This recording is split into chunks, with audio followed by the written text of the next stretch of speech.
ಪ್ರೀತಿಯ ಪ್ರಥಮ PUCಯ ವಿದ್ಯಾರ್ಥಿಗಳೇ, ಇವತ್ತು ನಡೆದಂತಹ ಎಕನಾಮಿಕ್ಸ್ ಎಕ್ಸಾಮಿನ ಕೀ ಆನ್ಸರ್ಗಳನ್ನು ಈ ಒಂದು ಪ್ರಶ್ನೆ ಪತ್ರಿಕೆ ಈ ಒಂದು ವಿಡಿಯೋದಲ್ಲಿ ಅಪ್ಲೋಡನ್ನು ಮಾಡ್ತಾ ಇದ್ದೇವೆ. ಕ್ಷಮಿಸಬೇಕು. ಓಕೆ, ಭಾಳ ಲೇಟ್ ಆಯಿತು ಅಂತ ಅನಿಸುತ್ತೆ, ಸ್ವಲ್ಪ ಕೆಲಸ ಇತ್ತು ಸರ್. ಧನ್ಯವಾದಗಳು. ನಿಮ್ಮ ಪ್ರೀತಿ ಸಹಕಾರ ಹೀಗೆ ಮುಂದೆವರೆಯಲಿ. ಭಾಳ ಜನ ಕಮೆಂಟ್ಸಲ್ಲಿ ಸರ್ ಕೀ ಆನ್ಸರ್ ಒಂದು ಬಿಟ್ಟುಬಿಡಿ ಅಂತ. ನೋಡಿ, ಇಂಗ್ಲೀಷ್ ಮೀಡಿಯಂ ಕೀ ಆನ್ಸರನ್ನು ಈಗ ಅಪ್ಲೋಡನ್ನು ಮಾಡ್ತಾ ಇದ್ದೇನೆ. ಸಬ್ಜೆಕ್ಟು ಎಕನಾಮಿಕ್ಸ್ ಇವತ್ತು ನಡೆದಿದ್ದು ಬೆಳಗ್ಗೆ. First one, alternative uses of resources give rise problem of dash ಅಂತ ಇದೆ. ಅದಕ್ಕೆ ಸರಿಯಾದ ಉತ್ತರ choice C answer is right. Second one, frequency polygon is used in the presentation of dash ಅಂತ ಇದೆ. ಅದಕ್ಕೆ ಗ್ರೂಪ್ಡ್ ಡಾಟಾ ಅನ್ನೋದು ಸರಿಯಾದ ಉತ್ತರ B. In India census is carried out once in dash ಅಂತ ಇದೆ. ಅದಕ್ಕೆ ಸರಿಯಾದ ಉತ್ತರ 10 years 10 ವರ್ಷ. Next, leather industry and tourism are dash. ಅದಕ್ಕೆ ಸರಿಯಾದ ಉತ್ತರ ಎ ನಾನ್ ಫಾರ್ಮ್ ಸೆಕ್ಟರ್. ಐದನೆಯ ಪ್ರಶ್ನೆ, those who are working in the formal sector enjoy dash. ಅದಕ್ಕೆ ಸರಿಯಾದ ಉತ್ತರ B social security benefits. Fill in the blanks by choosing correct answer from the bracket ಅಂತ ಇದೆ. ಈಗ 5 MCQsಗಳಾಯಿತು. ಈಗ ನಂತರದಲ್ಲಿ 5 ಫಿಲ್ ಇನ್ ದ ಬ್ಲ್ಯಾಂಕ್ಸ್ ಇದೆ. ಬನ್ನಿ ನೋಡ್ತಾ ಹೋಗೋಣ. 6ನೆಯ ಪ್ರಶ್ನೆ, data numbers equations are being used in dash ಅಂತ ಇದೆ. ಅದು ಭಾಳ ಈಸಿಯಾದ ಉತ್ತರ ಸ್ಟ್ಯಾಟಿಸ್ಟಿಕ್ಸ್. ಓಕೆ, ಇದರಷ್ಟು ಈಸಿ ಯಾವ ಪೇಪರು ಬರಲಿಲ್ಲ ಸರ್. ಎಕನಾಮಿಕ್ಸು ಅಷ್ಟು ಈಸಿಯಾಗಿ ಬಂತು. ಧನ್ಯವಾದಗಳು ಪೇಪರನ್ನು ಸೆಟ್ ಮಾಡಿದವರಿಗೂ. Component bar graphs diagrams are also called as dash ಅಂತ ಇದೆ.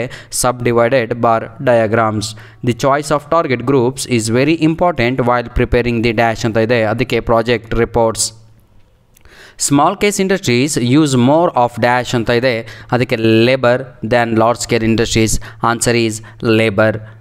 10th question, 10th fill in the blanks. In India, disguised unemployment can be seen more in dash sector ಅಂತ ಇದೆ.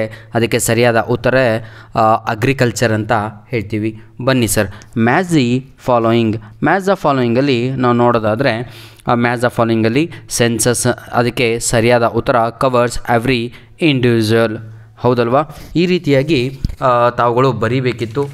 ಎಕ್ಸಾಮ್ ಚೆನ್ನಾಗಾಗಿದೆ ಅಂದ್ಕೊಂಡಿದ್ದೀನಿ. ಇದಾದ ನಂತರ ಸಿಗ್ಮಾ ಎನ್ ನೋಡಿ, ಅದಕ್ಕೆ 12ನೆಯ ಪ್ರಶ್ನೆಗೆ ಸರಿಯಾದ ಉತ್ತರ total number of observations PPI. 13ನೆಯ ಪ್ರಶ್ನೆ ಎಕ್ಸ್ಪ್ಯಾಂಡ್ ಅಂತ ಇದೆ ಅಲ್ವಾ, ಅದು producer price index. 14th question, prime minister. ಅದಕ್ಕೆ ಸರಿಯಾದ ಉತ್ತರ B chairperson of the Planning Commission. World Bank. 15ನೆಯ ಪ್ರಶ್ನೆಗೆ India and the knowledge economy. ಹೌದಲ್ವಾ? ಭಾಳ ಈಸಿಯಾಗಿತ್ತು ಪ್ರೀತಿಯ ವಿದ್ಯಾರ್ಥಿಗಳೇ. ಲಕ್ಕು ಅಂತ ಹೇಳ್ಬೋದು. ಕೆಲವೊಮ್ಮೆ ಇಷ್ಟು ಈಸಿಯಾಗಿ ಯಾವತ್ತೂ ಕೂಡ ಪ್ರಶ್ನೆ ಪತ್ರಿಕೆಗಳು ಬರುವುದಿಲ್ಲ. ಆದರೆ ಎಕನಾಮಿಕ್ಸ್ ಇಷ್ಟು ಈಸಿಯಾಗಿ ಬಂದಿದೆ ಅಂದರೆ ಎಲ್ಲರ ಮುಖದ ಮೇಲೆ ಸಂತೋಷ ಇವತ್ತು ಎಕ್ಸಾಮಿನ ದಿನ. Answer the following questions in 1 word array sentences. Give the meaning of a sample error ಅಂತ ಇದೆ. ಭಾಳ ಈಸಿ. ಅದು ಕೂಡ refers to the difference between the sample estimate the actual. ಹೌದಲ್ವಾ? ಕೌಂಟಿಂಗ್ ಅದು ಟೋಟಲ್ ಪಾಪ್ಯುಲೇಷನ್ ಇದು. Next one, what is correlation ಅಂತ ಇದೆ. 17ನೆಯ ಪ್ರಶ್ನೆಗೆ ಸರಿಯಾದ ಉತ್ತರ correlation studies and measures the degree to which the 2 variables move in relation to each other ಅನ್ನೋದು ಸರಿಯಾದ ಉತ್ತರ. ಬನ್ನಿ ಸರ್, ಯಾವುದು ಎಕ್ಸ್ಪ್ಯಾಂಡ್ NCERT ಅಂತ ಇದೆ. NCERT ಅಂತ ಹೇಳಿದರೆ ಭಾಳ ಈಸಿ. ಅದು ಕೂಡ national council of education research and training. ಕೊನೆಯ ಪ್ರಶ್ನೆಗೆ ವಾಟ್ ಈಸ್ ರೂರಲ್ ಕ್ರೆಡಿಟ್ ಅಂತ ಇದೆ. ಅದು ಭಾಳ ಈಸಿ. ರೈತರು ಇದು ಸಾಲ ತಗೊಂತಾರಲ್ವ, ಅದೇ ಅದಕ್ಕೆ ಉತ್ತರ. ಎನಿ ಕೈಂಡ್ ಆಫ್ ಲೋನ್, ಯಾವುದೇ ರೀತಿಯಾದಂಥ ಸಾಲ ಆಗಿರ್ಬೋದು, that is taken by the people for the purpose of agriculture ಅಂಥದ್ದನ್ನು ನಾವು ರೂರಲ್ ಕ್ರೆಡಿಟ್ಗೆ ಇದಂತ ಹೇಳ್ತೀವಿ. ಪ್ರೀತಿಯ ವಿದ್ಯಾರ್ಥಿಗಳೇ, ನಾನು ನಿಮಗೆ ಪ್ರಾಮಿಸ್ ಮಾಡಿದ ಹಾಗೆ ಬೋರ್ಡ್ ಎಕ್ಸಾಮಿನ ಬೋರ್ಡಿನ ಕೀ ಉತ್ತರಗಳನ್ನೇ ಇದೇ ಭಾನುವಾರ ಅಥವಾ ಶನಿವಾರದಂದು ಅಪ್ಲೋಡನ್ನು ಮಾಡಿಕೊಡ್ತೇನೆ.